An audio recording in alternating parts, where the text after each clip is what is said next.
This is my reflection for Sunday, July 26th. The COVID-19 pandemic has shown us how something small, so small as to be invisible to the naked eye, can begin something that is destructive in many ways, consuming all of our attention and much of our energy as individuals, communities, nations, and even the whole world.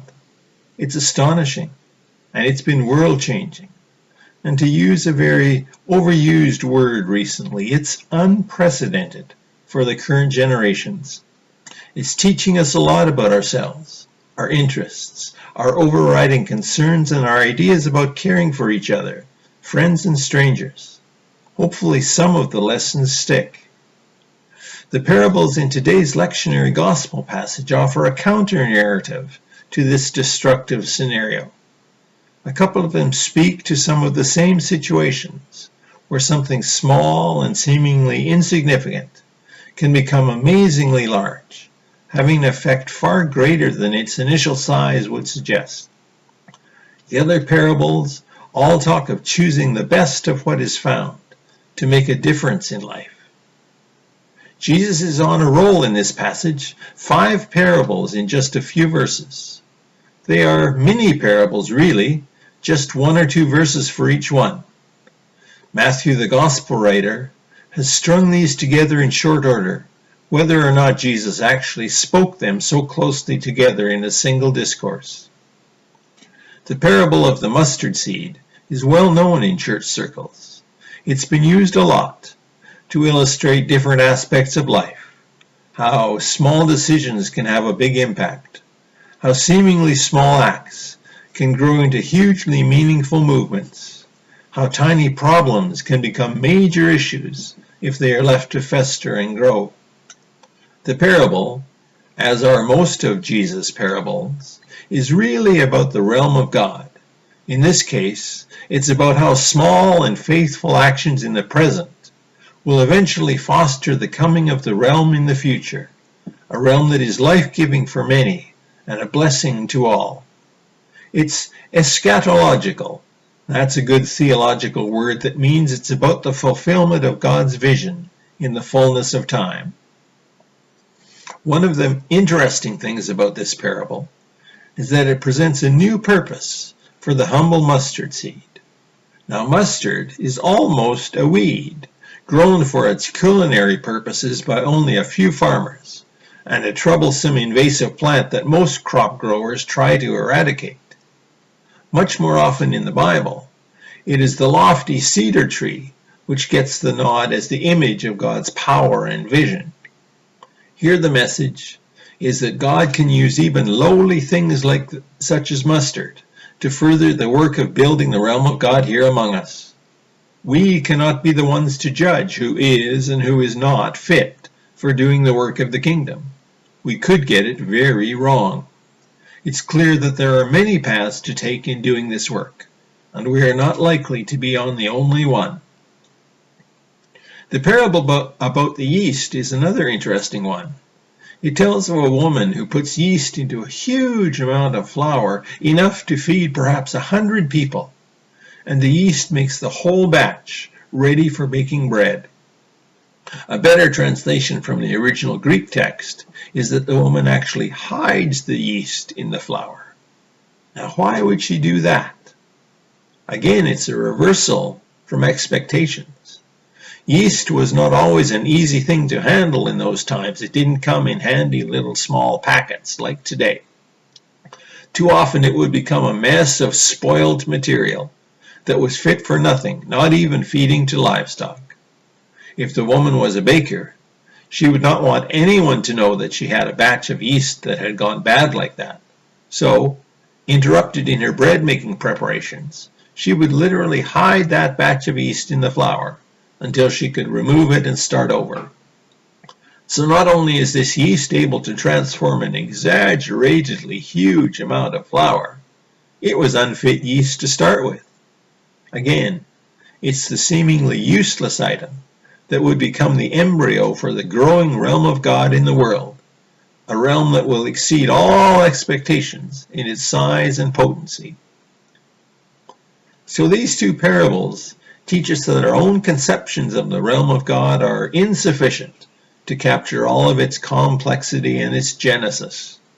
The kingdom of God grows unexpectedly and even from seemingly unsuitable people's actions. And its growth is astonishingly abundant, even in the face of difficulty. Our actions make a difference, no matter how insignificant they might seem at the time. There's reassurance in these parables, too, that the realm of God is indeed unfolding, even when we can't see it happening. We are the ones called to do the work of growing it among us and around us by the deeds we know to do. It may seem that the powers of the world are ranged against this work, and that can be disheartening at times. It can seem like a constantly uphill battle growing the kingdom. Yet the Spirit of new life always calls us back to that task, doesn't it? It's worth it. The next two of these tiny parables speak of finding something of great value and putting your whole wealth, perhaps your whole life, toward obtaining them. Again, these are referring to the realm of God being so overwhelming and so valuable that it eclipses every other matter. The work of growing the realm is so important that it can, and perhaps should, take your attention away from other concerns that might divert you. Doing good works in the world is such a valuable endeavor that it's worth much more than many other things you might value. Finally, there is the parable of the fishers. In this one, again about the realm of God, it becomes clear that this realm involves all kinds of people, those who might deem worthy, and all the others as well. Again, it's not up to us, one of the many kinds of fish, to determine who is to be part of the realm and who is not to be. That's up to God. And the only part in that decision that is ours is to see to the nature of our own lives, not judging those of others. We might be surprised by the results. So do we treat God's realm that way? How much value do we place on our deeds that further the growth of the kingdom of God? Do we give it any kind of priority? Good questions to ask ourselves from time to time. Of course, we do have to pay attention to our own needs as well.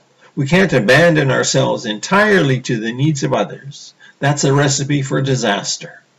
Burnout, depression, and exhaustion lie at the end of that road. So seeing to the growth of the realm of God around us is important, but it can't be all-consuming. These parables make a strong case for its importance, but they're also exaggerations, as so many parables are. We can't take them too literally, but rather we can use them to point us in the right direction for our living and our being.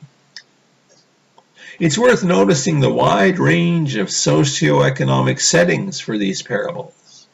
There's a sower of seed, a woman baking bread, a fortune seeker, a merchant, and commercial fishermen. These would all be easily recognized by Matthew's early gospel listeners, just as they are by us today, with little need for explanation. These are individuals going about their daily work and encountering the realm of God in the midst of the everyday. We too can put that sort of notion into practice by paying attention to how we might encounter the holy in our everyday rounds of activities. Where might we encounter holiness? What do we expect to see? How often have our expectations not been what really happens? Do we see God's realm unfolding in ways we might not have predicted, in places we would not expect? In what ways do our regular round of activities connect with the burgeoning kingdom of God? Out of these parables we get a strong sense that God's realm is not like the life we know. It's different. In fact, it's so different that the rules and norms by which we govern our lives simply do not apply. That's startling and a bit disconcerting. We don't know just what to expect as we work away at trying to see the realm grow around us a little bit at a time.